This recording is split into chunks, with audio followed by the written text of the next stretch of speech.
The Dow shot up 1,000 points on Monday based on a false report carried by two major news organizations. It was a posting by Bloomberg, actually some guy identified as Walter Bloomberg, not connected to any news outlet, that said this: Hassett, Trump is considering a 90-day pause in tariffs for all countries except China. Actually, what White House economic chief Kevin Hassett said on Fox was this: the president is going to decide what the president's going to decide.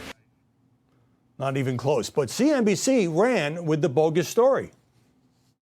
I think we can go with this headline from apparently Hassett's been saying that Trump will consider a 90-day pause in tariffs for all countries except for China.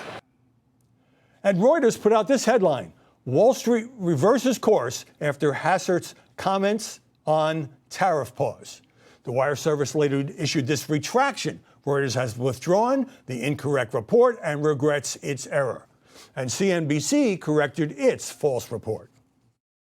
Spoke to Caroline Leavitt, the White House press secretary, on the phone just a short time ago, and she tells me it is, quote unquote, fake news that the White House is considering a 90-day pause. And the morning's market surge suddenly vanished. Joining us now from New York, Liz Claman, host of the Claman Countdown on Fox Business, airing weekdays at 3 Eastern. Liz, of course, eventually the president did decide to do the 90-day pause, but Wall Street seems to be hypersensitive when it comes to any rumors that can move the market. Do you face that challenge of trying not to air things that are bouncing around online that may or may not be true? Any media outlet that is going off headlines that are on X, Twitter, Instagram, that is a real danger and a huge mistake. As we saw on Monday, I mean, those websites are rife with inconsistencies, misinformation, deep fakes. Look, CNBC got burned. They went with it. They later apologized for it. But you've got to look at what happened. $2.4 trillion in the stock market evaporated right after, because the Trump administration came out on its White House rapid response site on X and said, this is fake news. The problem is that while the White House and the narratives that have been put forth from the White House on this network just in the last hour from Stephen Miller, who called it elegant, the whole plan is elegant, are that it may be that they want to say that it looks like this is President Trump's masterclass on negotiation. But the implementation of it, Howie, looks like Wreck-It Ralph. When you look in just the last hour, you had the Commerce Secretary, Howard Lutnick, on ABC. This is literally in the last hour.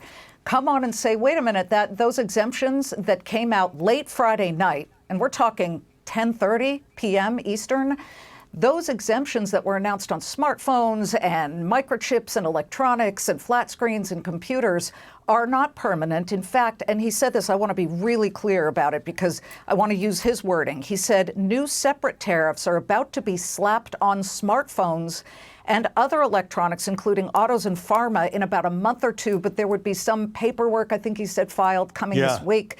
So the confusion there looks like a loop-de-loop of a roller coaster, and it is very, very hard for the media to follow the bubble. But to me, I think it's really important never to go off Instagram. Are we seeing mixed messages from the people who are the chief economic spokespeople for this administration about what's exempt, what's not exempt?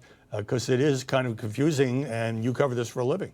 Yeah, it's confusing on behalf of the people in the administration, but also President Trump. Remember, March 31st, if you look at this timeline, President Trump vowed not to grant exemptions. In fact, he's been pretty clear in saying that when you grant it for one, then everybody else gets in line. You want to see people getting in line. I spoke this weekend with a bunch of toy makers who export a lot from China, where there used to be zero tariffs. Now there's 145% tariffs on those.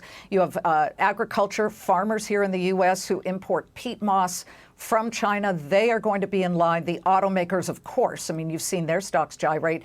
And not to mention that you have furniture makers. And Fortune magazine just pointed out that there are 38 female founders of small businesses who wrote a letter to Congress, Howie. This is just in the last couple of days, and to the president, begging, please exempt us. So now you've got all of these subsectors that are really stressed and worrying about this. I wouldn't just call it the stock market or the big investors on Wall Street. This is everyday small business people as well, and they've been left out of the most recent exemptions. One of your toy makers called Peter Navarro an economic terrorist, and you had to jump in and say, well, here's the president's side of it.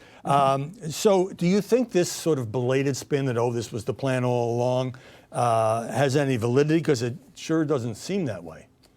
Validity, the president again would say that it was time to flip over the global trade card table and yell the game is rigged. That may be so, particularly with China, who, let's be very clear, cheats. They make it impossible for Americans to do business on the ground there, and yet America lets them play by our rules that are very democratic. They can use our court system, as TikTok did, to fight our Congress. I mean, that's our democracy. However, when you are focusing specifically on what the messaging is, it was the bond market starting around Tuesday night, after the president had said, no, there's no 90-day pause. It was the bond market that started signaling and flashing warning lights on the I guess you could call it the dashboard. And these weren't little lights that said, you may want to check your tire pressure in the next couple of days. They were saying the engine may be melting down. And that's why Scott Bessent, the Treasury Secretary, reportedly got in there and said, Mr. President, you do need to press the pause button on 90-day tariffs. So what do Americans believe? Do they believe? And the MAGA crowd cheered when President Trump said, tariffs are the most beautiful word in the dictionary. I love tariffs. And then they cheered again when he lifted or he pressed the pause button on 90 days, for 90 days on most of the tariffs except for China. And then Friday night, we get the exemptions.